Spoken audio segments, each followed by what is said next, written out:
Adolf Eichmann, most elusive of the major Nazi war criminals, will be tried in what some people call the trial of the century.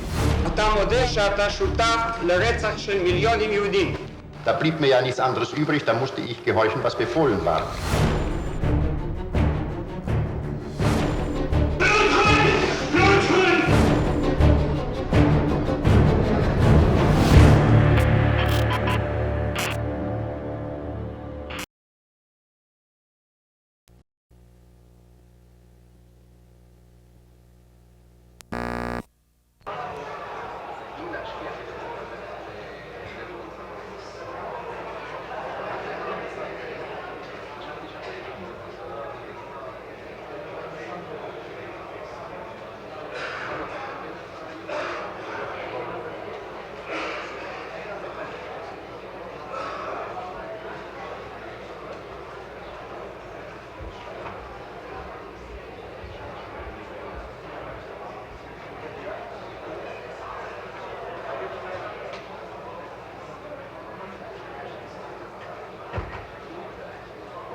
Der eine der Anführer von der Gruppe lebt heute in Brasilien. Er heißt Herbert Zuckos. Ich habe selber gesehen, wer Dienstag, Herbert Zuckos. Zuckos. Ja, ich habe selber gesehen, wer Dienstag, am 9. Dezember, Frauen und Kinder in Ghetto geschossen hat. Heute behauptet er, wir alle die Anteil genommen haben, die Juden, nie im Ghetto gewesen sein, niemals Juden gemordet haben, sondern nur Juden geholfen haben. Wiener Liga haben nicht geglaubt, dass man die Juden hinten hier erschossen hat. Bis eine Frau, 2 Frauen, gerettet sind von dieser Aktion und zurückgekommen und uns folgende Sachen erzählt. Die beiden Frauen gingen zum Transport Montag mit der Rest der Gruppe hin und als sie ankamen, war schon dort im Dunkel. Die Aktion kam auf folgende Art vor. Es stand ein Deutscher mit einem Maschinengewehr und hat geschossen. Es waren große Gruben ausgegraben. Die Männer und die Frauen gekommen, haben ihre Sachen hingelegt und gingen zum Grub. Wer Glück hatte, bekommt ein Kugel. Wer nicht Glück hatte, fiel im Grub und wurde dort überstickt.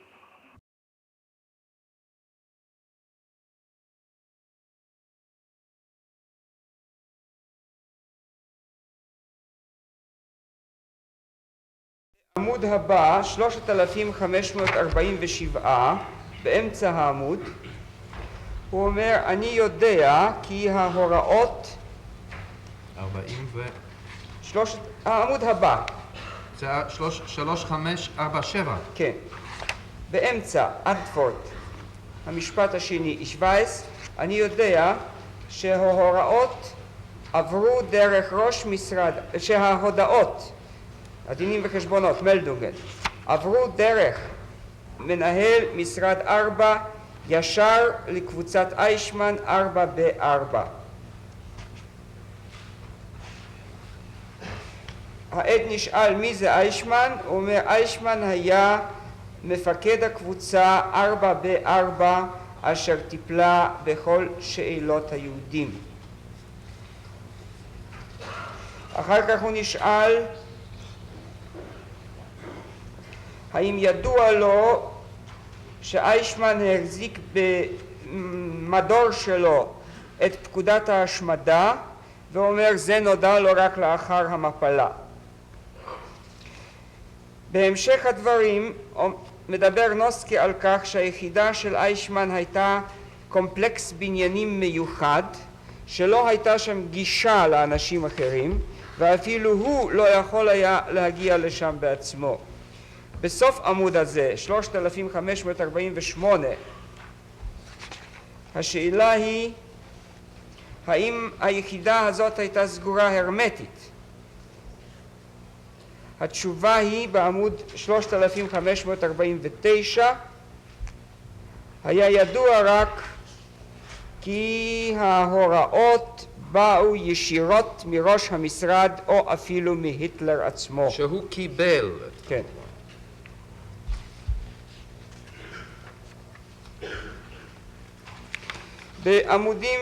בעמוד 3554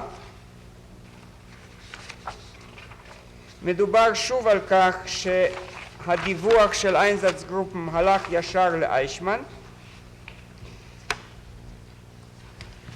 ושהקבוצה שלו הייתה בתוך התוכנית כולה, genau in der Mitte des Planes verzeichnet ist. זה בתוך במובן בתווך. בתווך, כן, בתווך.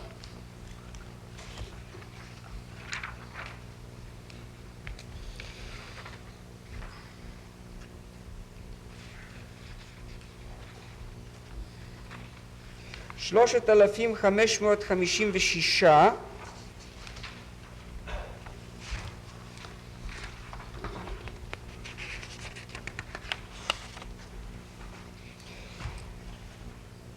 אומר העד כי עד אפריל 42 ריכזה המחלקה 4A1, אחרי זה הוא אומר קיבלה רק מחלקתו של איישמן את הדיווח בנוגע להוצאות, לענייני היהודים.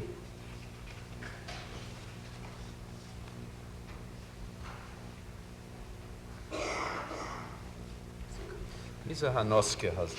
נוסקה היה איש הרייזי שהייצהאופטאם, הוא מזהה את עצמו בתחילת העדות, אדוני. הוא היה איש הרייזי שהייצהאופטאמץ, הוא היה מפקד יחידת מבצע 12. אחר כך היה מרכז הדיווחים של האיינזאצגרופן במשרד הביטחון הראשי של הרייך.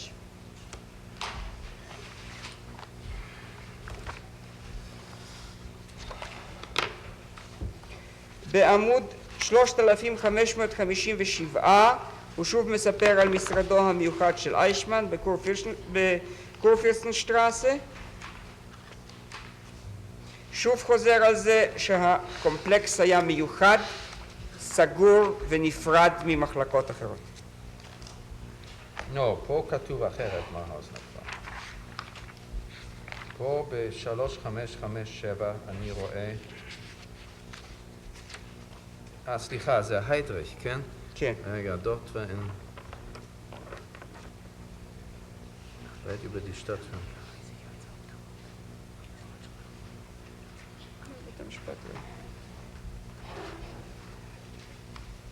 איפה זה על... Der Zeuge, wo war Eichmann? Eichmann war in der Kurfürstenstraße. Wie weit war er entfernt von Ihrem Dienstsitz? Das war von meinem Dienstsitz schätzungsweise 8 Kilometer entfernt.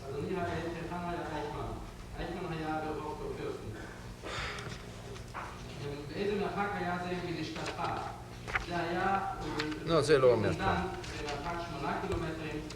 הוא אומר הלא לפני זה שהמשרדים היו מפוזרים בכל העיר. כן, אבל הייתה לו יחידה נפרדת והוא שלט על קומפלקס בניינים מיוחד והוא קיבל את ההוראות של האיינזאצגרופן. מה ההוראות האלה? בחלקן כבר נתתי לכם ובחלקן אגיש בהמשך המשפט.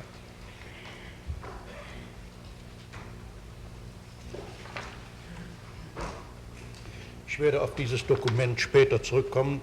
Ich würde jetzt nur bitten, ob der Herr General Staatsanwalt mir sagen kann, ob der Zeuge noch lebt, weil ich ihn dann als Zeuge gerne vernehmen möchte. אחזור למסמך זה מאוחר יותר. אתה רק הייתי רוצה לשאול אם היועץ המשפטי יוכל לומר לי האם עדיין חי העד הזה, כי אז מאוד הייתי רוצה לחקור אותו כעד.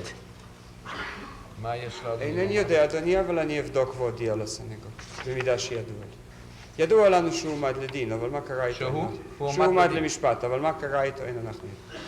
הוא היה נאשם במשפט? לא, פה הוא היה עד, אבל אחר כך הוא היה נאשם. הנה, תודה רבה דוקטור רובינזון. יש לנו פה רשימה של אנשים המואשמים בפשעים נגד האנושות בהוצאת הקונגרס היהודי העולמי בשנת 61. נוסקה מתואר פה כזונדר קומנדו 7B של איינזאצגרופה B, נידון למאסר עולם, פסק הדין הוקל ל10 שנים וכנראה שוחרר ב-31 לינואר 51. אם הוא עוד חי או לא, אינני יודע. יש לאדוני עוד... יכול לברר? אני יכול להשתדל מכל מקום לברר. תודה רבה. Es erscheint mir wertvoll, den Zeugen zu hören, denn wenn man dieses Schriftstück durchsieht, dann stellt man fest, dass der vernehmende Richter Bedenken hatte, die Aussagen als glaubhaft anzunehmen. Er stellt verschiedene Fragen, was sich bei der Lektüre des Dokuments ergibt.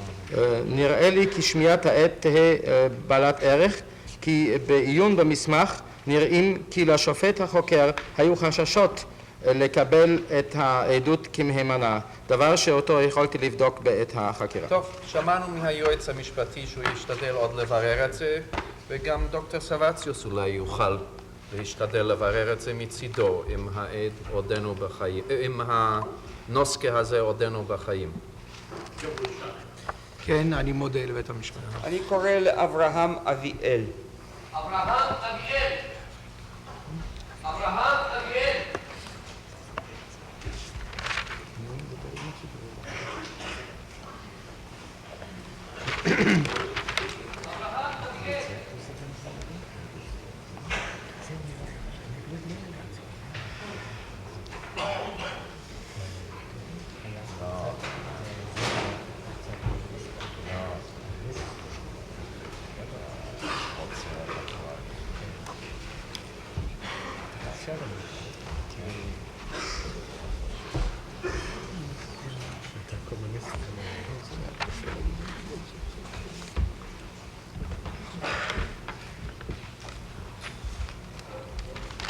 שים את הכיפה על ראשך, היד הימנית על התנ"ך. תגיד, אני נשבע באלוהים, אני נשבע באלוהים, שעדותי במשפט זה שעדותי במשפט זה תהיה אמת, תהיה אמת, כל האמת כל האמת ורק האמת. ורק האמת. מה שמך המלא? אביאל אברהם.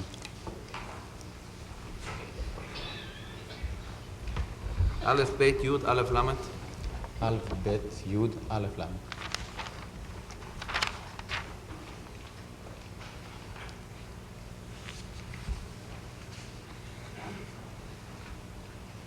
אתה גר בתל אביב, רחוב הלבנון 23. כן. אתה פקיד. כן, נולדת בפולין, כן. בכפר הסמוך לרדון, רדון באין בסוף. באין בסוף. נו. איפה זה? באיזה מחוז? זה במחוז לידה. מחוז לידה. אולי תגיד לנו איפה מחוז לידה, איזה פלח זה? זה פלח נובוגרודק היה נובוגרודק. לפני המלחמה. תראה לעצמי שזיהינו את המקום. זה בין גרודנה לווילנה. מה שם הכפר בו נולדת? דוגלישוק. דוגלישוק.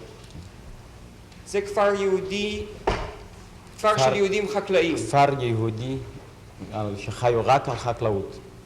כולו מיהודים. כאשר נכנסו הגרמנים, גירשו אתכם מן הכפר והעבירו אתכם לגטו רדון. כן. מתי זה היה? זה רדון? רדון. רדון. עדיין. רדון. מתי זה היה? זה היה בחודש חשוון 1941, בערך בספטמבר, אוקטובר. סליחה, באיזה שנה נולדת אתה? אני נולדתי ב-1927. 27? 27. כן.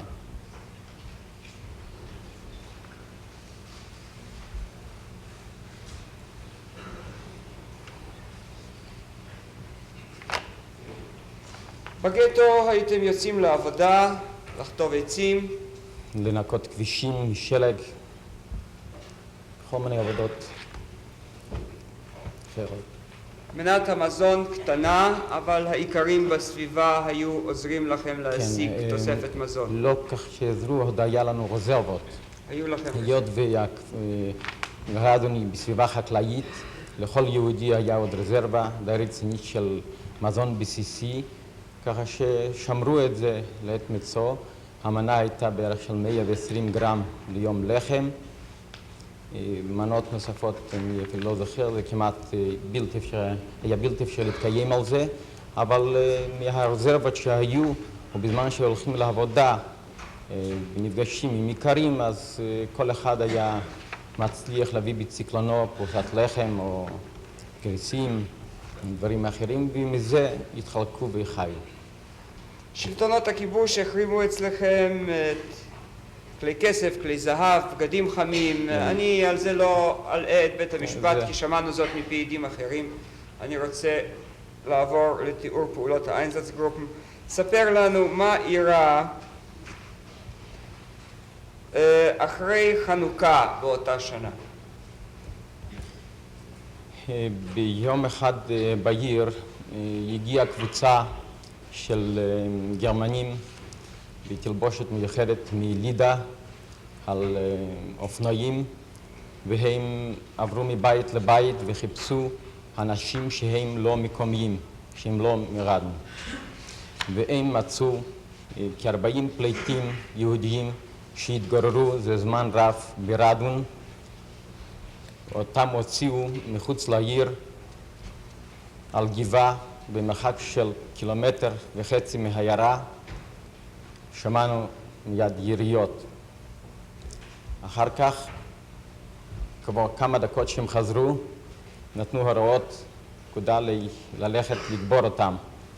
הייתי בין אלה שהיות ואנחנו גרנו בגטו בקצה הזה, איפה שקרה האסון, רצתי בין שאר היהודים כדי לקבור אותם. זו הפעם הראשונה שראיתי כל כך הרבה דם יהודי שנשפך. וקברנו אותם, היות והיה כפור, האדמה הייתה כולה קפואה, אז קברנו אותם בשלג. כן. מה קרה אחר כך ב-7 למאי 42? כל הזמן הגטו, בפנים הגטו יכולנו עוד להסתובב חופשיים. אסור היה אומנם לצאת מתחום הגטו, היה סכנת נפשות, אבל בתוך הגטו הסתובבנו חופשיים.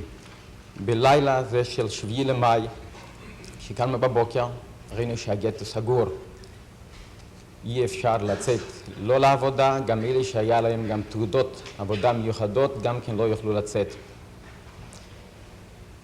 זה בא באופן פתאומי, כי לא ציפינו לזה.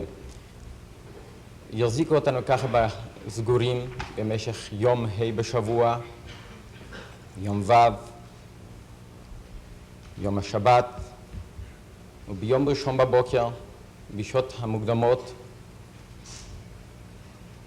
אספו קבוצת יהודים, על פי רוב צעירים או בעלי כושר עבודה גבוה, שהם היו כ100 איש, נתנו להם עיתי חפירה.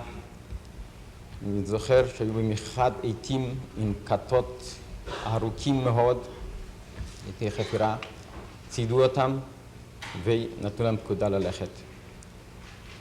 הכיוון היה לכיוון גרודנה, לכיוון המערבי של העיירה. מישהו מבני משפחתך היה באותו בקבוצה? זמן נלקח גם אבא שלי בתוך אותה קבוצה. כשנרץ אחריו ראיתי את כל הקבוצה. כעבור מחצית השעה שמענו יריות מנשק אוטומטי. מיד חשנו שמשהו קרה. לא ידענו בדיוק מה קרה שם.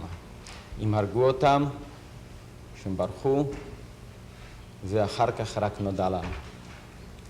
אחר כך עוד פגשת את אביך בחיים. אני אחר כך עוד פגשתי את אבי. טוב, תמשיך הלאה.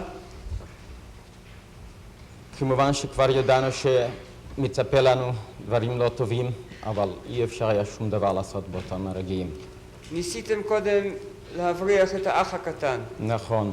ביום שבת, כל המשפחה ידעה, אבא ידע שהולך פה משהו להיות לא טוב, אז הוא רצה בכל הכוחות לברוח.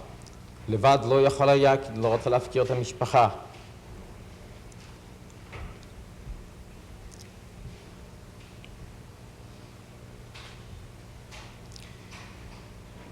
הוא שלח את אחי הקטן. תראה, אתה יכול לשבת אם אתה רוצה. תודה. כן? זה יהיה לך יותר קל. הלביש אותו בבגדי רועים, היה לה צורה כמו בני המקום, היה בלונדי. חשבנו להוציא אותו כמו ילד של איכרים. מה היה שמו? יקותיאל. יקותיאל.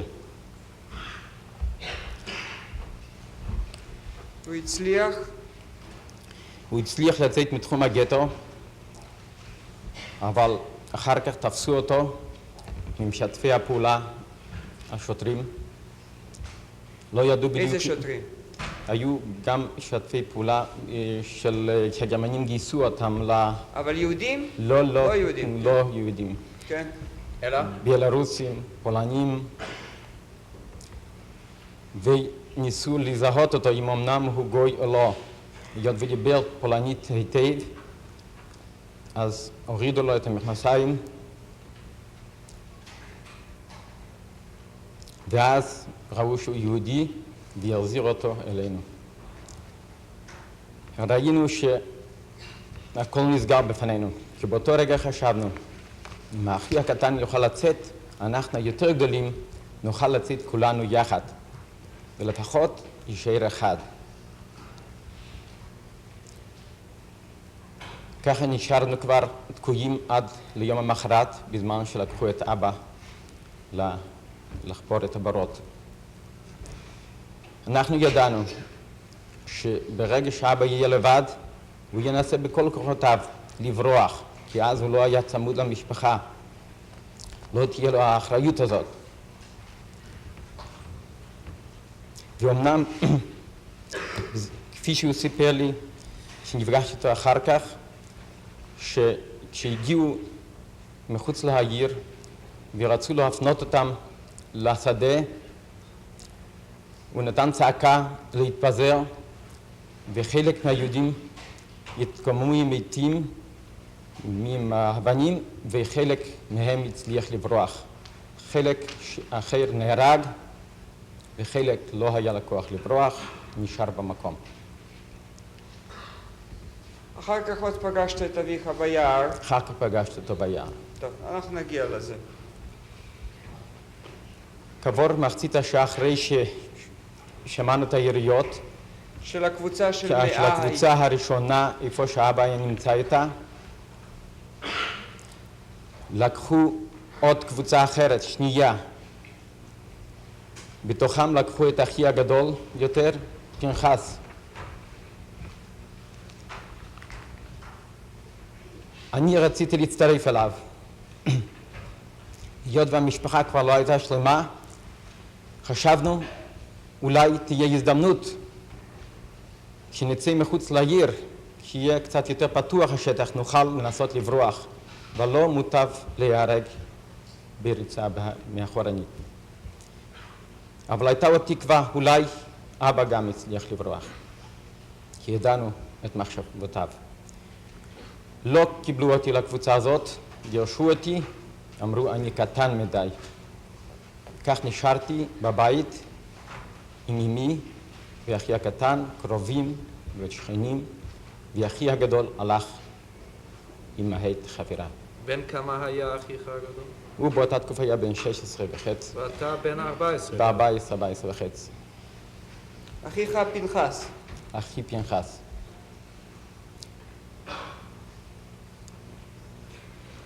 עברו מספר שעות של אימים, לא ידענו מה לעשות. ניסיתי, הייתי אז הגדול כבר בבית, ניסיתי להסתיר את אחי ואת אמי ועוד אלה שהיו איתנו באותו בית בעליית הגג. כיסיתי אותם בכל מיני ארגזים, בסחבות. לבד ירדתי וחשבתי לראות מה יקרה, להסתתר באיזה פינה. לא הספקתי לרדת מעליית הגג, שמעתי רעש היום של מכונות, של אופנועים רבים, צעקות. מי הגיע לאופנועים? הגיעו מכיוון לידה, מי? הגיעו גרמנים עם לבוש קרבי, מצוידים בנשק אוטומטי, בלבוש ממש כמו בחזית. היוניפורם שלהם היה אחר מאשר ראינו אותם. זה הייתה מאותה קבוצה, בערך אותו הלבוש היה מאשר היו אז שבאו להרוג את 40 האלה, שהיו מלידה, פליטי לידה. וראיתי, יצאתי מפתח הבית, ראיתי שהמון יהודים הולך מקצה הגטו ודוחפים אותם עם הכביש לכיוון גרודנה, לאותו כיוון איפה שהלכו הקבוצות עם מתי החפירה. ידענו שלא יהיה טוב. באותו רגע נכנסו כמה גרמנים אלינו לבית. אחד עמד בפתח הבית, בפתח היציאה. הנותרים התפזרו בתוך החדרים והתחילו לחפש ולגרש את מי שעוד מצאו, את מי שלא הצליח להסתתר. כל מי שהיה עובר דרך הפתח היה מקבל מהלומה עם מקל גומי בראש כדי שהיה נופל.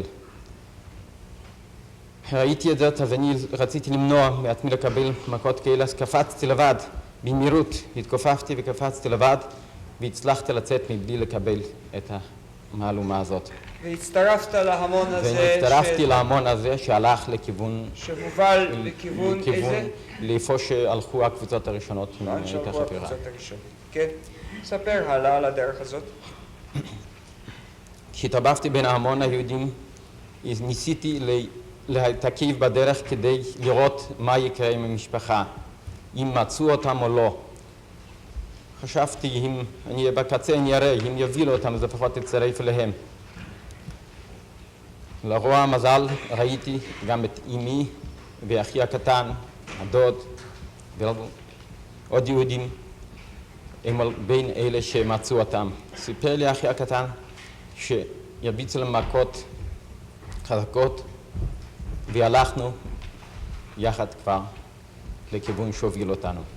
ובדרך הצטרפו יהודים נוספים. ובדרך הצטרפו, כל בית היו מגרשים עוד ועוד ועוד, והצטרף המון. כמה הייתם בסוף?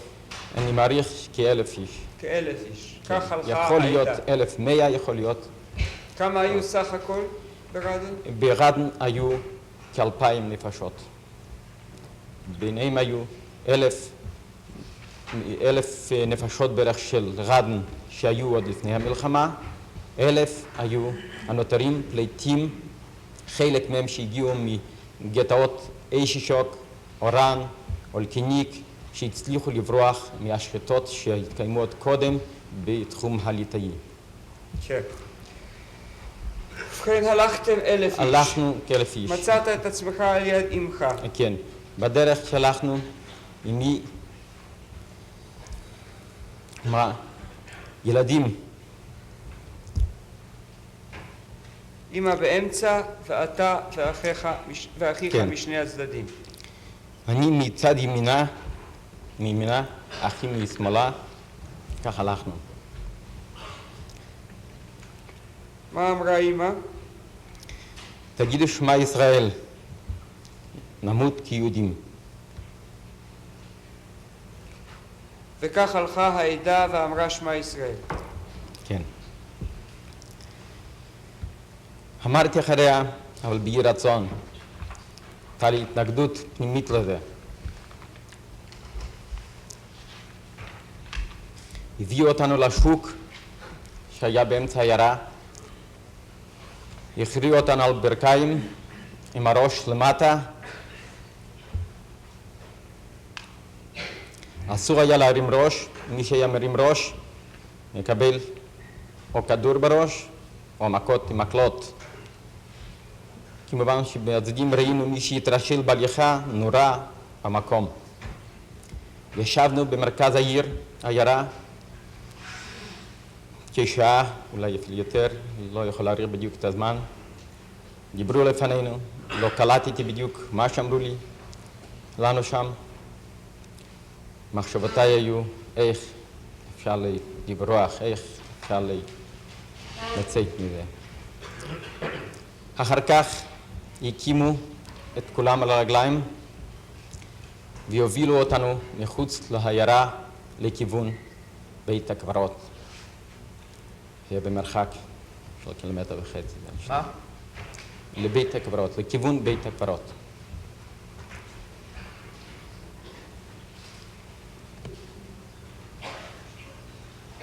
כשהגענו לקרבת בית הקברות, מרחק של כ100 מטר בערך, הורידו אותנו מהכביש, הושיבו אותנו שוב על הברכיים, עם הראש למטה.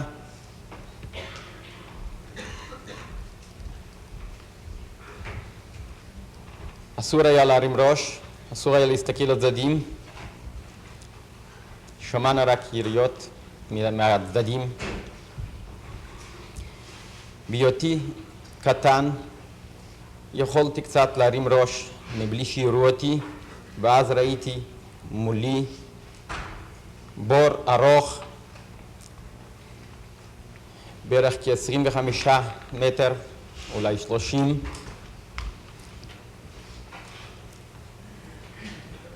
התחילו להוביל שורות, קבוצות של יהודים לכיוון הבור. היו מפשיטים אותם. כשעולים על הסוללה נשמעו צרורות יריות והם היו נופלים בתוך הבור.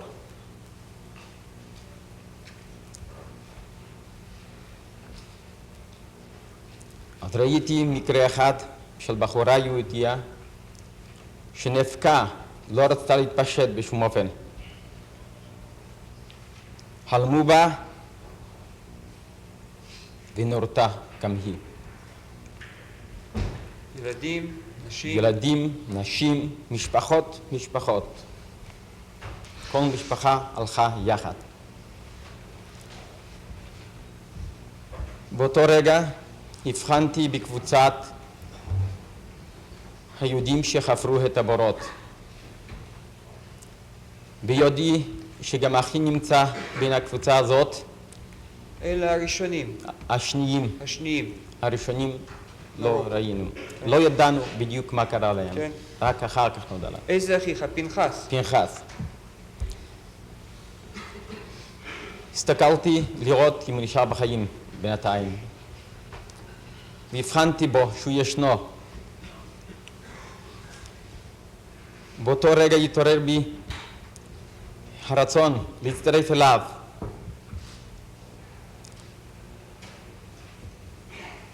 כי המחשבה תמיד הייתה שאחד לפחות יישאר, שיזכה, ייבלם, שידע לספר. יישאר בחיים. אם יישאר בחיים כמובן.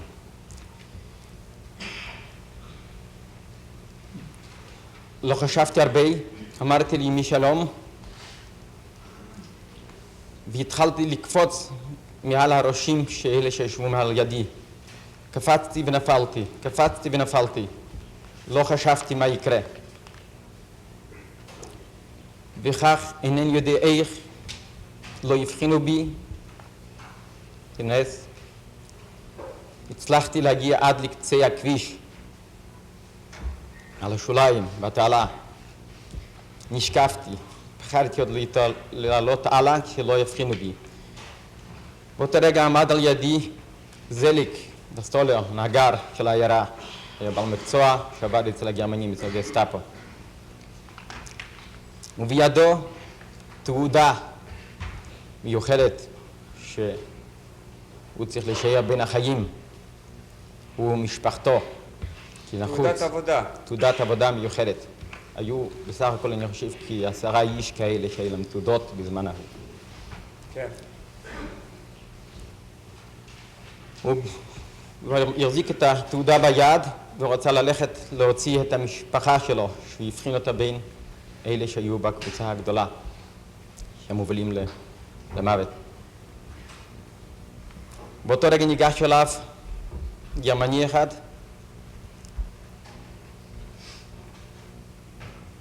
תקע בו את האקדח במפרקת, שמעתי ירייה, הוא השחיר כולו, המשיך עוד לדבר, יש לי תעודה, גרמני נתן לו עוד כדור והוא נפל על ידי.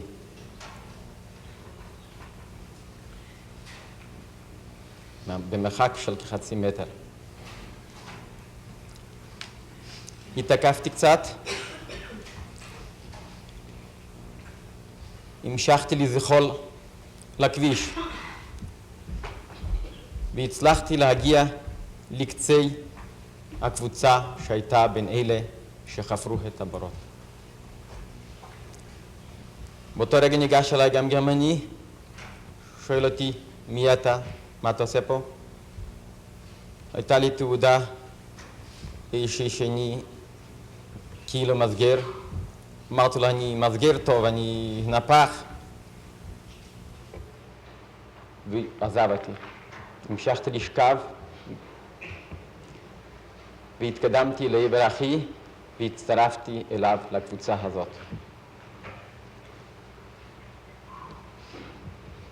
מה קרה לאמך ולאחיך הקטן? אמי כנראה נהרגה, נורתה יחד עם כל היהודים בבור. ואחיך יקותיאל? גם איתה יחד. שם? שם. באותו מעמד? באותו מעמד. כן. רק אחר כך נודע לי שהייתי היחידי שמשום מה הצלחתי לצאת ממעמד זה. חזרת עם הקבוצה לעיירה. כן. שמענו את היריות, המשיכו לירות, ראינו את קבוצות מובלות, הרחיקו אותנו כ-100-200 מטר לכיוון העיירה, והמשכנו עוד לשכב, לא ידענו מה יהיה גורלנו, אם מרחיקים אותנו כדי לכסות את הבור, לא. ואחר כך לקחו אותנו בחזרה לעיירה. היינו קבוצה בערך של 90-100 איש. וכך חזרנו בחזרה לגטו השומם.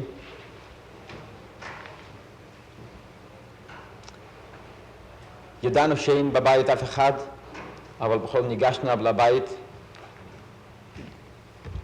איפה שהמשפחה הייתה קודם, לפני מספר שעות.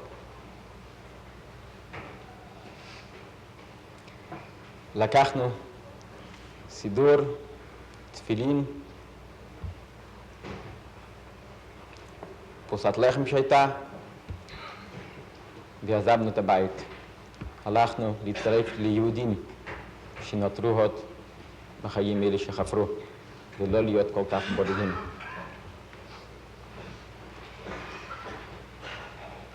ולמחרת ההריגה נצטוויתם על ידי הגרמנים להתייצב שוב לעבודה. מיד ערכו רישום, עוד רשמו אותנו באותו יום מי היה בין הקבוצה הזאת שחפרה, נרשמנו, ולמחרת מיד נתנו לנו הוראות ללכת לעבודה. אני נכנסתי לעבוד כמסגר, ביקשתי מיהודי שהיה מסגר שהוא יצרף אותי, היות ואני כאילו הצלחתי להציל את עצמי בתעודה הזאת, ועברתי ככה כמה ימים, יומיים, 3. כן. מה עשית אחרי יומיים? חזרנו, היינו בודדים, ישבנו, בכינו, לא היה מה לעשות.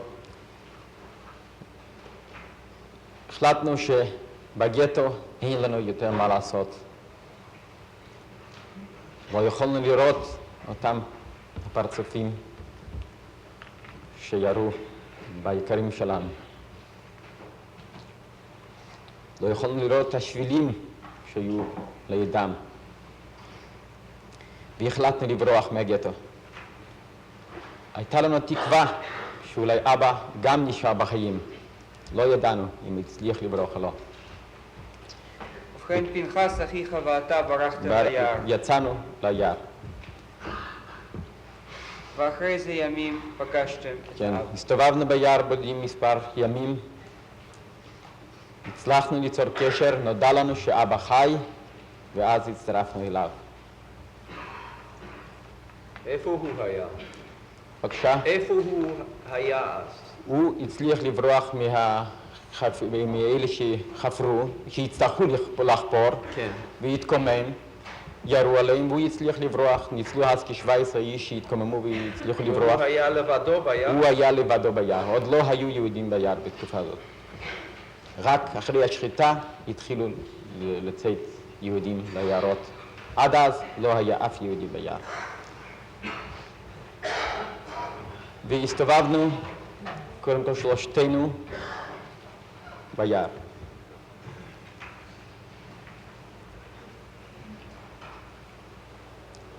כן. אחר כך אביך נספה. כן. קודם אחי פנחס נספה. קודם אחיך פנחס. בקרבות של הפרטיזנים. זה לא היה קרב אז, ואנחנו הלכנו ליצור את הקשר הראשון עם הפרטיזנים שהתחילו אז להתארגן. היה זה בי' חשוון 1942. איזה פרטיזנים אלה היו? קבוצות יהודיות. בסביבה שלנו לא היו עוד בכלל פרטיזנים. באותה זמן יהודים, גם אחרים שהתאספו בגטו, התחילו לצאת, במיוחד הצעירים יותר, גם מבוגרים, גם נשים וילדים, יצאו ליערות. יושבים פה באולם גם, יושבת פה אישה, משפחתה גם כן יצאה ליער. שלוסברג. ובאותה תקופה לא היו בכלל פרטיזנים. התארגנו בקבוצות קטנות של 2, 3 איש, קודם כל לקיים את הנפש. זאת היא סביבה של יערות רבים. סביבות של יערות ואפילו הפעולה הראשונה של פרטיזנים יהודים נגד הגסטאפו היה בערך שבועיים אחרי השחיטה, שבחורים יהודים, חלק מהם חי, נמצא בחיפה, רוגובסקי אחד שהשתתף במקרה זה, יצאו במרחק לא רב מהבור, עשו מערב על הז'נדרמה שהייתה בעיירה, וראש הגסטאפו אז של העיירה, אם אני לא טועה, קופקה קראו לו, אם אני לא טועה,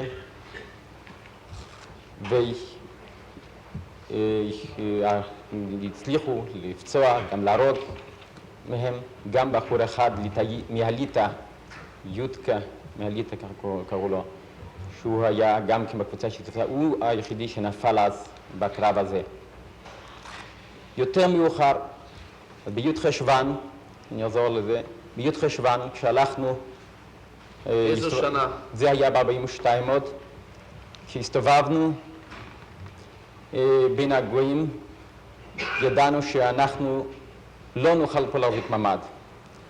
כי בדרך כלל אפשר להגיד האוכלוסייה הייתה אוהדת במיוחד לנו. היא הכירו אותנו מהכפר שלנו, זה היה בסביבה של הכפר שחיינו קודם, הכירו כיהודים ישרים, היו יחסים טובים, היו מוכנים לתת אוכל, היו מוכנים לעזור בבגד אם היה צורך, אבל לא היה צורך, להפך, היהודים היו עוד, היה מדים פחות או יותר, היו מוכרים את הבגדים, היו קונים אוכל, אבל הבית פחדו להכניס, אבל גם היו מקרים שהכניסו בבית.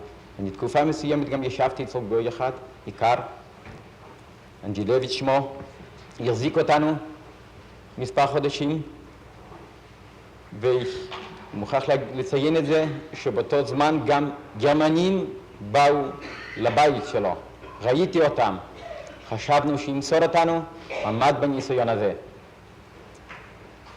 זה כבר היה אחרי שאחי נהרג. אולי נקצר, נפגשנו, אני פה רק בקשר לאחי, אני אמסור. מה היה הניסיון, אתה אומר הם עמדו בניסיון, אני רוצה להבין. כי הניסיון היה... הוא היה זוכה, הוא היה מסגיר את זה. במה היה זוכה? היו שורפים אותו עם משפחתו ועם כל רכושו, ילדיו וכך הלאה. אילו מה? אילו היו מוצאים אצלו יהודי. זהו. היה הוא נהרג, נשמד, בנושא זכר.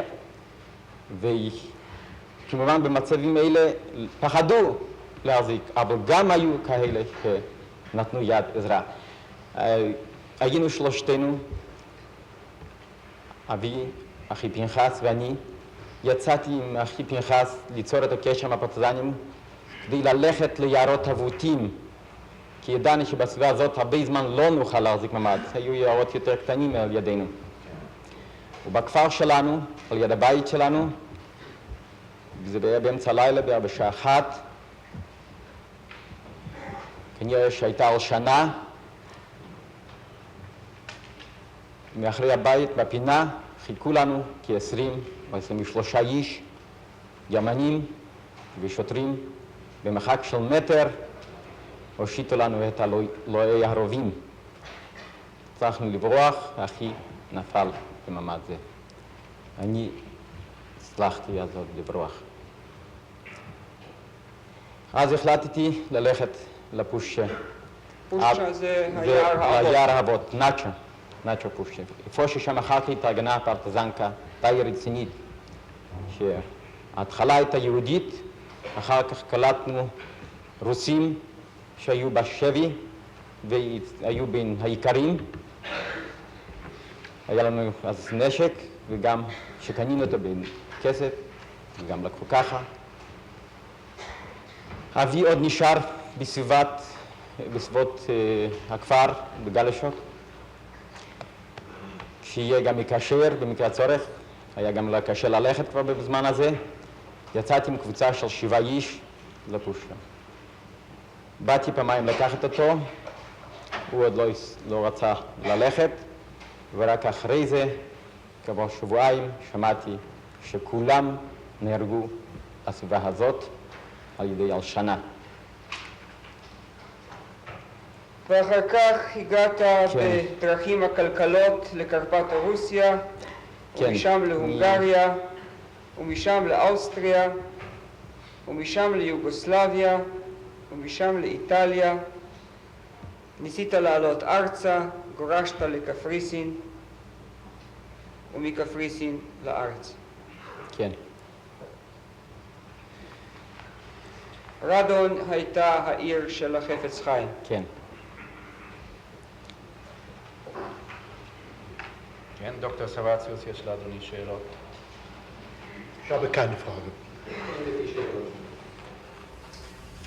תודה מר אביאל. נפסיק עכשיו ל-20 Herr Präsident, darf ich einige Anträge noch übergeben? בבקשה, למזכיר אדוני. בית משפט!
קיבלנו בינתיים מאדוני את הכתובת של פונטדן, אם אינני טועה. Jawohl. כן. הוגשו לנו השאלונים של היועץ המשפטי לגבי דוקטור מרטן, קורמאי וזיקס ופונטדן, כן? כן, וגם פונטדן. אם אדוני קיבל העתק מן השאלונים האלה? Sie sind noch nicht bei mir eingegangen. הם טרם הגיעו לידי.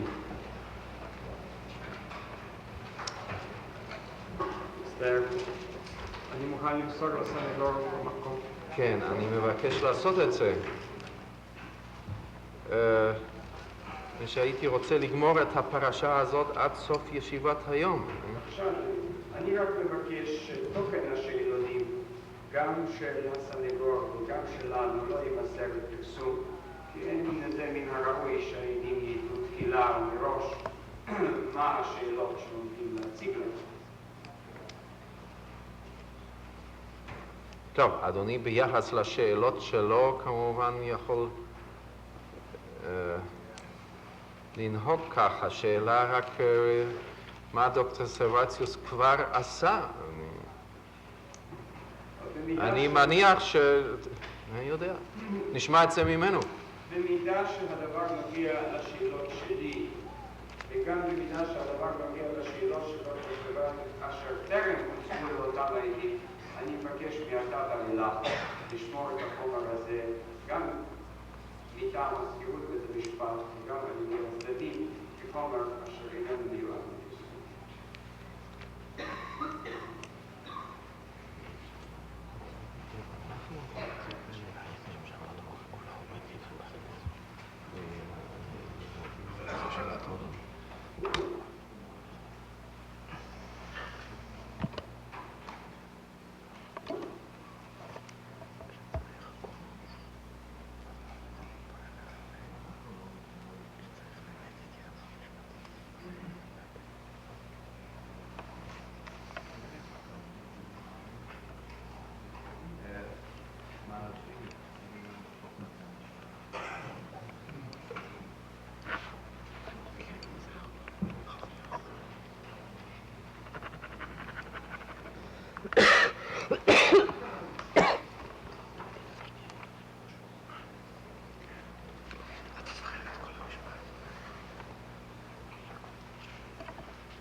מר האוזנר, איפה הסמכות שלנו לאסור פרסום כזה? אני מניח שבקשה מעין זו יכולה להישמע בלשכת השופט או בלשכת בית המשפט. ואז אפשר לאסור פרסום של דברים שנאמרו בלשכת השופט, שנאמרו בלשכת השופט. אבל לאסור על אחד הצדדים לפרסם שאלון שהוא בעצמו הכין, פה אני רוצה לראות את הסמכות. אדוני, יש סמכות לבית המשפט באופן כללי לפי חוק בתי המשפט לאסור פרסומים מסוימים. פרסומים מסוימים, כן. כן. עכשיו, אנחנו בכלל נוהגים לפי פרוצדורה מיוחדת, מפני שאין פרוצדורה הזאת של גביית עדויות במשפט פלילי בחוץ לארץ, אשר בית המשפט התיר לנו במקרה זה. בית המשפט התיר זאת, אני מבקש שיתיר זאת על תנאי, לפחות במידה שהדבר נוגע לשאלות שלי. טוב. אם דוקטור סרבציוס רוצה לפרסם את שאלותיו, הרשות נתונה. שאלותיי, אני מבקש שלא יפורסמו. טוב, זה דבר אחר. מפני שהשאלות האלה, אפשר לומר, נודעות לסניגור רק על ידי הדיון בבית המשפט. כן? נכון. רק לא הבנתי את זה ביחס לשאלותיו שלו. שאלותיו של הסניגור לעדים שלו הוא רשאי להציג איך שהוא רוצה, לפי הנוהג שלנו. הוא רשאי לקיים מגע איתם ורשאי להגיד להם מה ישאל אותם. אין לי כל התנגדות לכך. אני מדבר על השאלון שלי. ואותו, מכיוון שאני מגלה הפעם לסניגור מראש מה שלא הייתי עושה לגבי עד אשר היה מובא לכאן, אני מבקש שזה יישמר בסוף. טוב. מה יש לדוקטור סרבציוס להעיר על כך?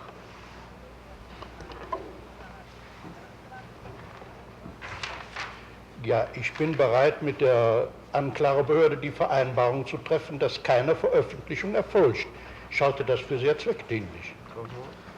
כן, נראה לי נכון להגיע עם התביעה הכללית לידי ההסכם שלא יעשה פרסום. אני חושב זאת ליעיל מאוד. זאת אומרת שלא יעשה פרסום לא לשאלונים של אדוני ולא לשאלונים של היועץ המשפטי. זה כמובן, בהסכמתכם אתם יכולים לעשות את זה.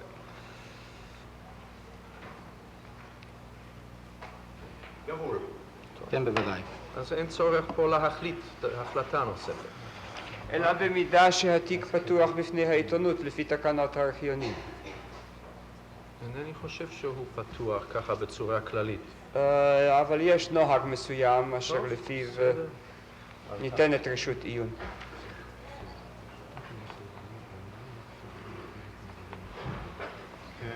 כן.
תודה.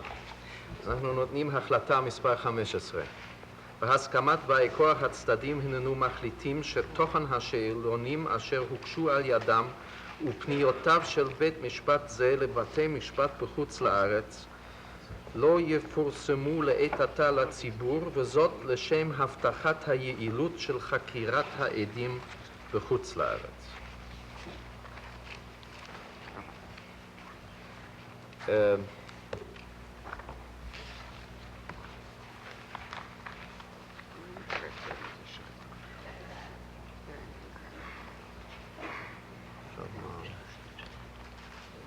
הייתי מציע שדוקטור סרווציוס יעיף מבט על השאלונים שהוגשו על ידי היועץ המשפטי כדי שנוכל לסיים את הפרשה הזאת ולהכין את הניירות למשלוח בחוץ לארץ. קיבל את זה עכשיו בגרמנית.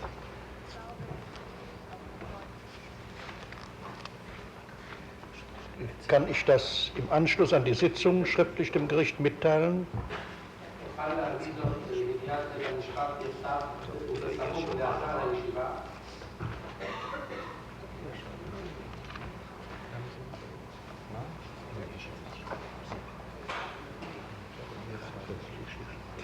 Ich verstehe diese Fragebogen.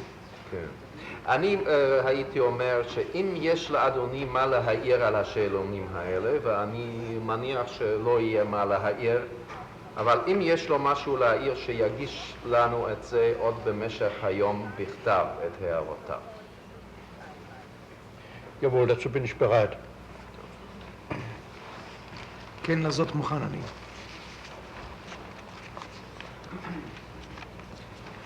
עכשיו, אדוני אמר, מר האוזנר, שאתם מוכנים להחיש את זה על ידי שליחת בלדר כך אמרתי, כן, כך גם נעשה.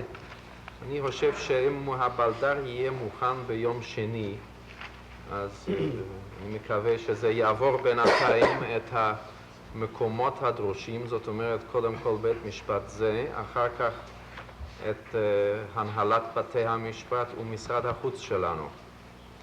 אני אעשה מאמץ לכל ההקדם, ודאי לא יאוחר מיום שלישי. אני חושב שאדוני כבר גמר את המאמץ שלו בעניין זה. לא, צריך להכין את הבלדר.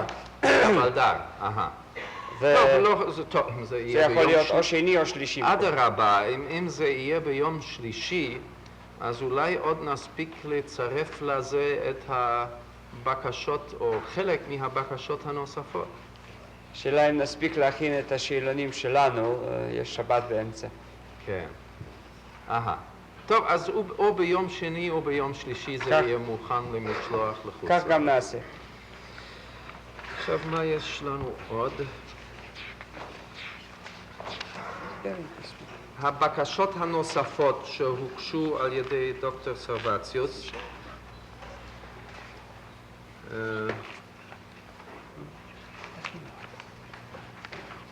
זה מספר 5 עד מספר 7 שהוגשו הבוקר, ו8, 9, 10 שהוגשו בצהריים, כן?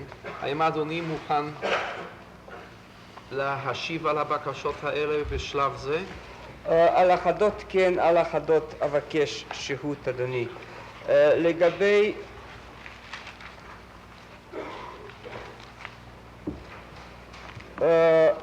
האחרונים שהגיעו אליי,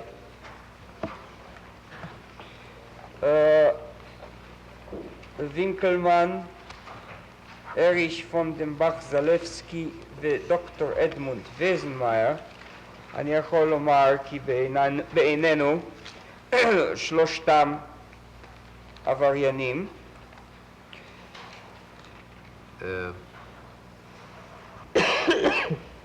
וינקלמן היה... לאט לאט. קשר...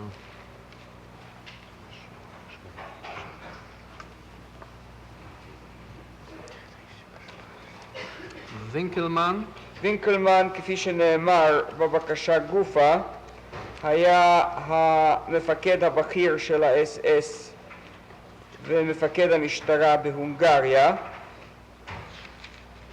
ואין לנו כל ספק שהוא שותף לפשעיו של הנאשם בקשר ליהדות הונגריה והשואה שם.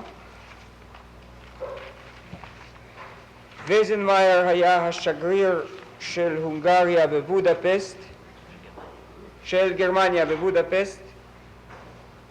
לפי טענתנו הוא אחד האנשים אשר הניעו את השלטונות הגרמניים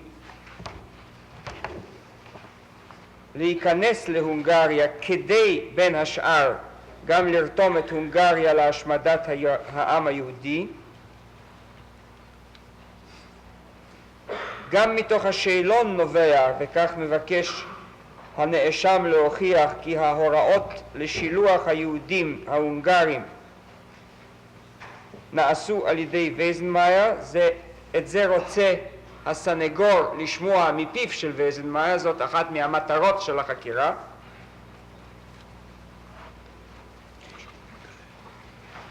ואם כי אינני מסכים לקביעה הכוללת הזאת, אבל אין ספק שבעיניי וזנמאייר הוא פושע נגד העם היהודי.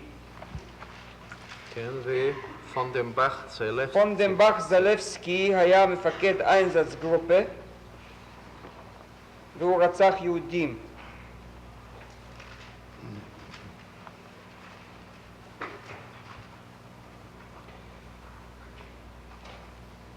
לפי האמור בבקשה הוא יושב בבית הסוהר בגרמניה, וממילא אינני יכול גם להסכים להבאתו, וגם לא הסכמתי היה זה רק דבר שפתיים ריק, מפני שהוא יושב בבית הסוהר. כך כתוב בבקשה עצמה.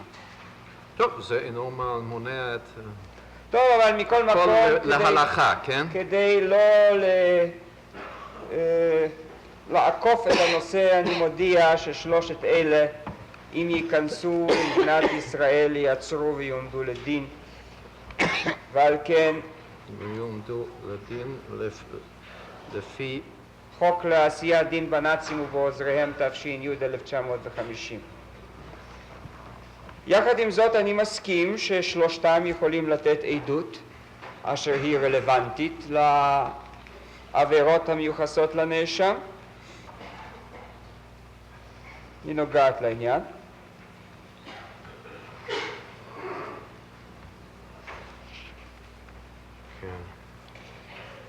ואשר על כן אבקש את בית המשפט לנהוג גם לגביהם כשם שנהג לגבי 4 הראשונים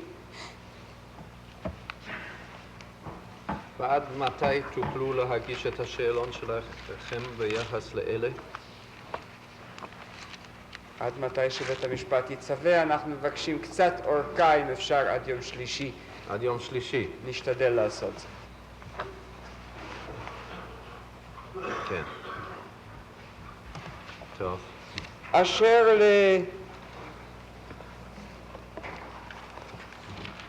לבקשת הביניים, כלומר, דנו עכשיו בשתי הקיצוניות. כן. אני יכול לומר כך, בר יושב בבית הסוהר, זה היה המפקד האחרון של אושוויץ, והוא פושע נגד העם היהודי. מה שאמרתי על האחרים חל גם עליו. בר. אבקש שהות להשיב לגבי הופנקוטן והטל. כן. אהיה מוכן לתת את תשובתי ביום שני בבוקר. יום שני בבוקר. כן.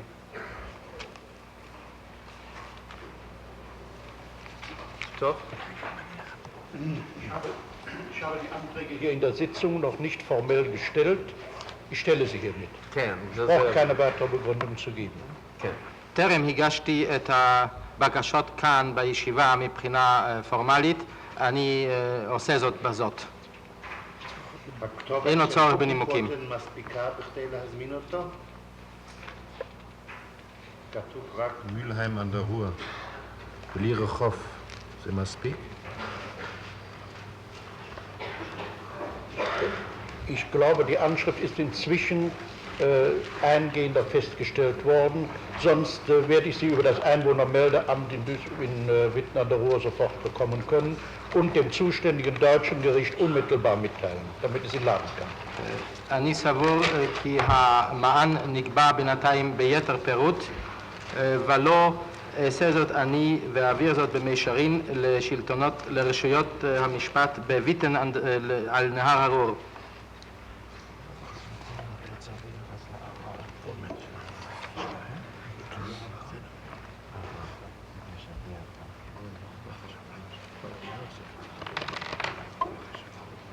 בתוספת לתרגום, לאחר שאברר את שהותם באמצעות משרד מרשם התושבים.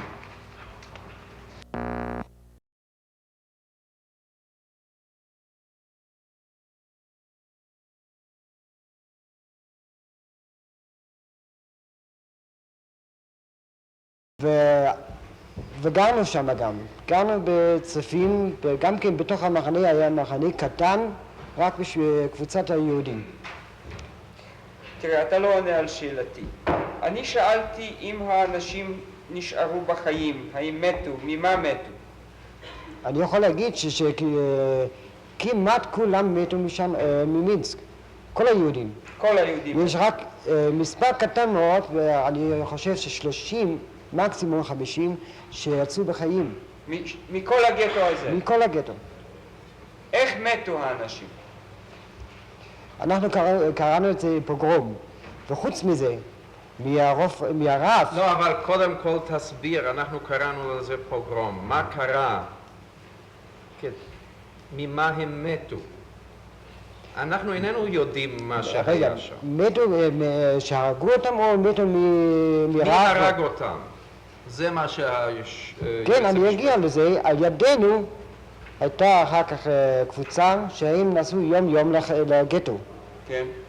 קבוצה של מי?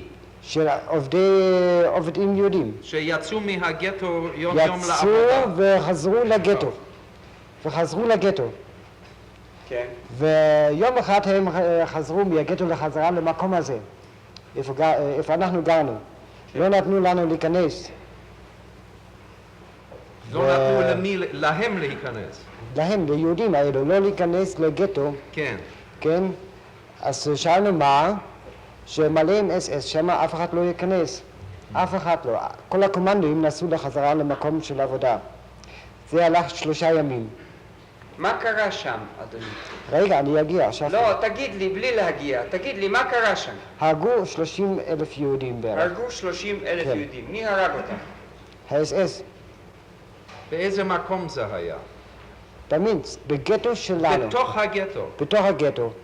הם סגרו את הגטו באופן הרמטי, הצד שלנו, הצד הברליני של הגטו ברלין, והרגו שם כל מה שהיה עוד בפנים. כולם, מי שלא יצא לעבודה, הרגו אותם שם. ביריות וגם בגטו של הרוסים, שיהודים רוסים.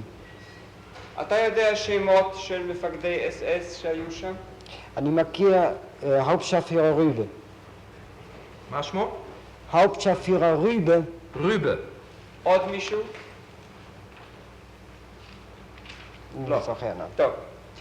אתה זוכר שפעם ברחו 3 אנשים? כן. גם זה היה בהתחלה. כן. ואז דרשו ה-SD שימסרו להם 300 איש. כן. ועד 3 ההם. כן. וה3 הוחזרו, נכון? מצאו אותם. מצאו אותם. מה אמר אז מפקד ה-SD לאנשי הגטו? הוא אמר, זה לא כדאי לברוח, במקום כל בורח אנחנו הורגים 100 יהודים. מה קרה ל3 אלה שברחו? תפסו אותם, הביאו אותם ה-SS, הגיע עם אוטו מלא עם SS שמירה, והביא אותם למגרש הגטו המבורג, ושם הם ירו בהם.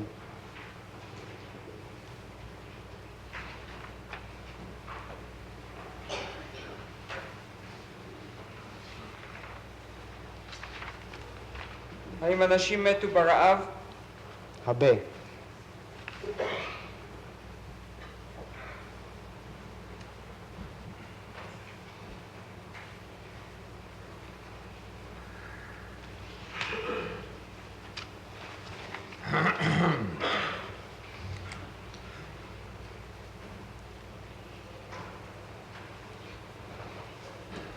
אתה זוכר את החבר שלך גרהרד הופמן? כן. הוא היה איתך במינסק. כן.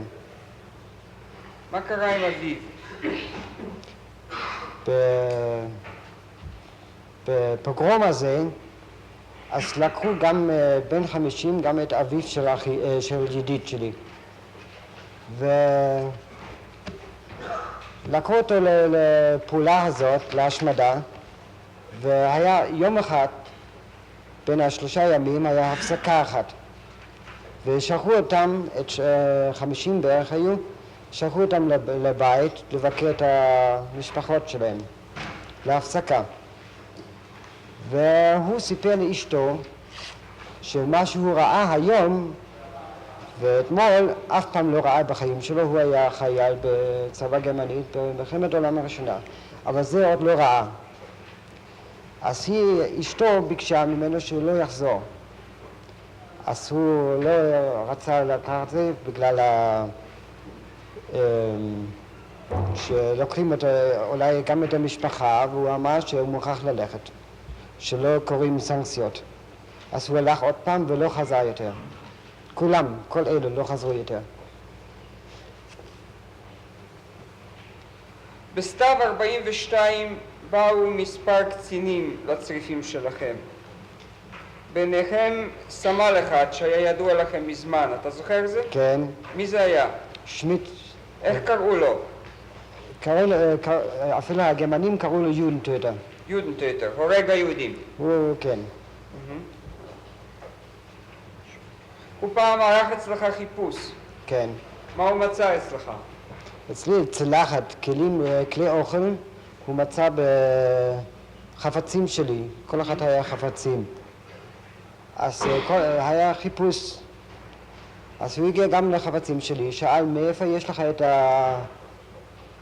את הכלים שלנו? אז אמרתי, זה קיבלתי. אז הוא הביט, נתן מכות די חזקות, ובאותו רגע, בצריף השני, התחילו לירות במכונת ירייה, מכונת אוטומטי, כן? רובה אוטומטי. כן. והם ירו בתוך הצריף. זה היה בערב, ואחרי כמה רגעים הם נסעו למקום שלהם.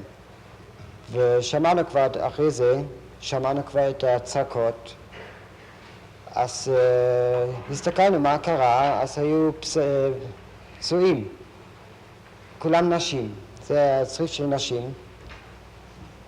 אז אישה אחת, היא קיבלה כדור בריאות ומתה למחרת.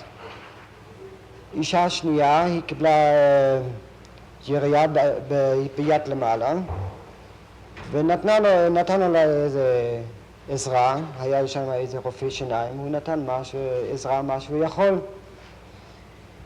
ואחרי שבועות הורידו לה את היד. שם במקום לא היה עזרה מתאימה, לגמרי לא עזרה, והצלחנו לשלוח אותה לגטו, ושם תקף הורידו את היד. כן. עד סוף חורף 42-43 עבדת בתור מסיק. כן. כמה נשארתם מכל הקבוצה שלכם עד הסוף? אני נשארתי לבד. כמה יהודים היו בקבוצה הזאת? בקבוצה הזאת בערך 20 יהודים. פעם אחת 30, פעם אחת 20, הלכו ולא באו לחזרה.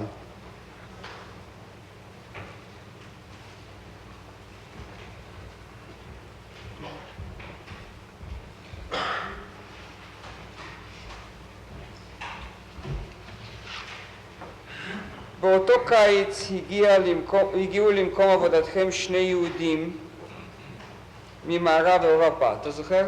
כן, אני זוכר. מה הם סיפרו? קודם אנחנו לא ידענו מאיזה ארץ הם בדיוק, אבל הם דיברו איתנו בגרמנית ואמרו, שאלנו מאיפה הם באו מאיזה טרנספורט, אני זוכר את הארץ הזאת, מערב אירופה. והם אמרו שהם שם כמה עשרות קילומטר ממינסק, שם הם עובדים ב-SS, והם באו עם טרנספורט. וכל הטרנספורטים האלו, באו טרנספורטים אחריהם, והם ירו בהם בקייקרובן. מי ירה בהם? ה-SS. ה-SS. כמה אנשים? טרנספורטים, הוא דיבר רק מטרנספורטים. הוא לא אמר כמה, טרנספורטים וטרנספורטים. טוב. ב-1 לספטמבר 43 הוכנס הקומנדו שלכם לתוך מחנה הריכוז של מינסק. כן. פגשת שם עוד יהודים? כן, היו כבר. כמה? זה קשה להגיד, המחנה היה כבר מלא. כמה בערך? זה בערך 3,000. זה כל מה שנשאר 190 וכמה אלף של יהודי מינסק? לא, היו עוד בגטו גם כן. היו עוד בגטו. כמה היו בגטו אז? זה אני לא זוכר בדיוק. אמרו לי אחר כך שיש עכשיו כעת עוד בערך 9,000 יהודים. 9,000 יהודים. מה קרה עם כל הקבוצה הזאת? עם ה9,000 ועם מחנה הריכוז? כן. אנחנו היו שם 10 ימים במחנה הזה. והאופשפר רובה, הוא בא למחנה והקים שם טרנספורט אחד של גברים, רווקים, 2,000 יהודים. והיתר נשאר, ואחרי כמה ימים אנחנו נסענו לפולניה. כן. נסעת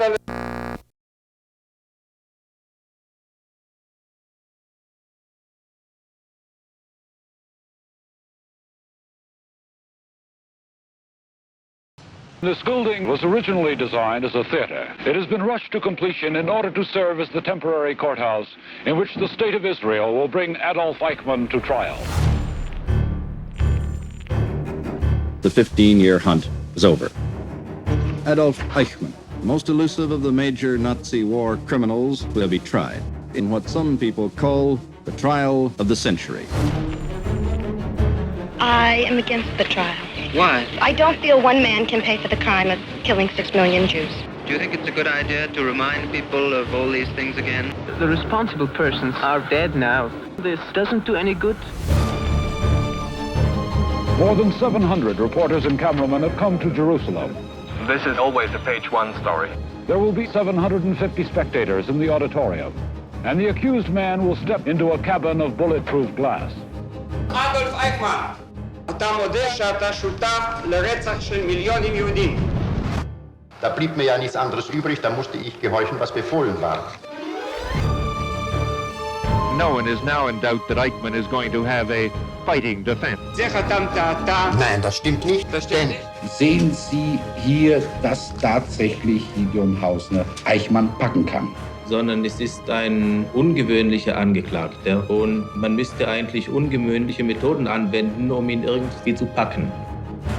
Que tous ses comportements, que toute son attitude était normale. אתה Obersturmbannführer, או אתה כתבנית? On peut devenir Eichmann sans cesser pour autant d'être normal.